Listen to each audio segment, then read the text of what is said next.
পবিত্র কোরআন কেন সৃষ্টি করা হয়েছে এমন প্রশ্ন সকলের মনেই থাকে। এবার বিজ্ঞান দিল কোরআন সৃষ্টির চাঞ্চল্যকর তথ্য।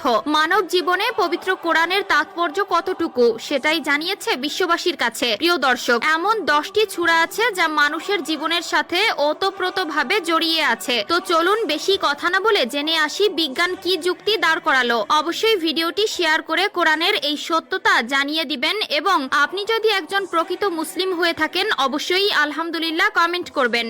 1 নম্বরে সূরা ফাতিহা। পবিত্র কোরআনের মা বলা হয় সূরা ফাতিহাকে। সূরা ফাতিহা যা আমাদের নামাজের প্রতি রাকাতে পাঠ করতে হয়। সূরা ফাতিহা যে ব্যক্তি বেশি বেশি পাঠ করবে তার উপর থেকে আল্লাহর গজব উঠে যাবে। 2 নম্বরে বলা হয়েছে সূরা ইয়াসিনের কথা। যে ব্যক্তি বেশি বেশি সূরা ইয়াসিন পাঠ করবে কিয়ামতের দিন পিপাসার্ত হওয়া থেকে সেই ব্যক্তি রক্ষা পাবে। সূরা ইয়াসিন পাঠ করলে বিজ্ঞানীরা বলেছেন কলিজা ঠান্ডা থাকে। 3 নম্বরে বলা হয়েছে সূরা ওয়াকিয়ার কথা। যে ব্যক্তি বেশি বেশি এই সূরা পাঠ করবে তার দারিদ্রতা চলে যাবে। প্রথম ফরজ নামাজের পরে সূরা ওয়াকিয়া ও ফজরের নামাজের পরে সূরা ওয়াকিয়া পাঠ করলে রিজিক বৃদ্ধি হবে ও দারিদ্রতা দূর হবে। 4 নম্বরে বলা হয়েছে সূরা মুলকের কথা। কবর বলেছে আমি ধনী গরিব ভালো মন্দ বুঝি না, আমার কাছে আসতে হলে আমল ও ঈমান নিয়ে আসতে হবে, কারণ আমার কাছে সকল প্রাণী সমান। কবরের আযাব থেকে মুক্তি পেতে প্রত্যহ বেশি বেশি করে সূরা মুলক পাঠ করবেন।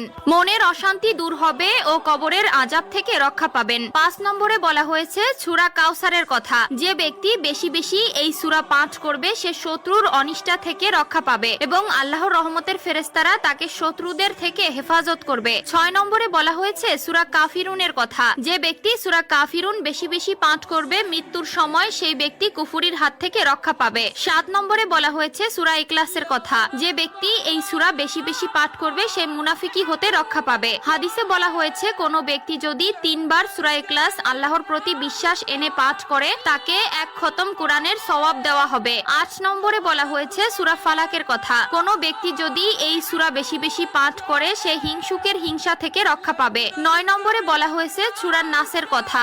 এই সূরা যে ব্যক্তি বেশি বেশি পাঠ করবে সে সকল ধরনের শয়তানি ও ঈমান নষ্ট করে ধোঁকা থেকে রক্ষা পাবে ও তার ঈমান মজবুত হবে। 10 নম্বরে সূরা দুখানের কথা বলা হয়েছে। যে ব্যক্তি এই সূরা বেশি বেশি পাঠ করবে সে কিয়ামতের ওই ভয়ঙ্কর অবস্থা থেকে রক্ষা পাবে। অবশ্যই ভিডিওটি শেয়ার করে দিবেন, সবাই আমল করতে পারবে। এই 3টি কাজ ইসলামে নিষিদ্ধ।